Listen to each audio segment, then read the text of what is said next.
Hello guys, नमस्ते, प्रणाम। तो आप लोग कैसे होंगे?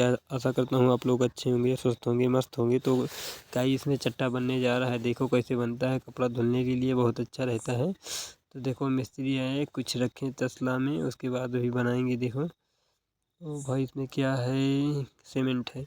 सीमेंट इसमें घोले हैं। देखो सीमेंट घोलने के बाद देखो उस पर रखे। देखो अभी क्या कर रहे हैं वो भाई, कन्ना से मार रहे हैं। कन्ना मार रहे हैं, उसको प्लेन बना रहे हैं एकदम। वाओ क्या अच्छा है, बहुत अच्छा है। ऐसे करने के बाद पूरे चट्टे में ऐसे करेंगे, उसके बाद चट्टा बहुत अच्छा बनेगा भाई। वीडियो को लाइक करें, शेयर करें, सब्सक्राइब करें और देखते रहिए। देखो आधा कर डाले मिस्त्री, बहुत अच्छा कर रहे हैं।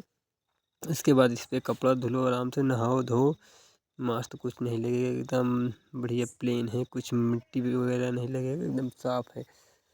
तो गाइज ये देखो, आप लोग बहुत अच्छा बना रहे हैं मिस्त्री लोग। तो जैसे हो वीडियो में कमेंट करके बताएं, अच्छा लगे तो। अगर कुछ गलती हो गई हो तो वो भी बताएं कमेंट में कि कैसा वीडियो बनाएं। ये देख सकते हैं बहुत अच्छा बना रहे हैं मिस्त्री लोग। तो जिसको बनवाना हो भाई कमेंट करें, आप लोग सपोर्ट करें। और ये देख सकते हैं बहुत ही खूबसूरत बन रहा है भाई। और ये देखो बन के तैयार हो गया भाई, एकदम प्लेन हो गया। अभी थोड़ी देर बाद सूख जाएगा, उसके बाद हम इस पर कपड़ा धुल के आपको दिखाएंगे अगले वीडियो में।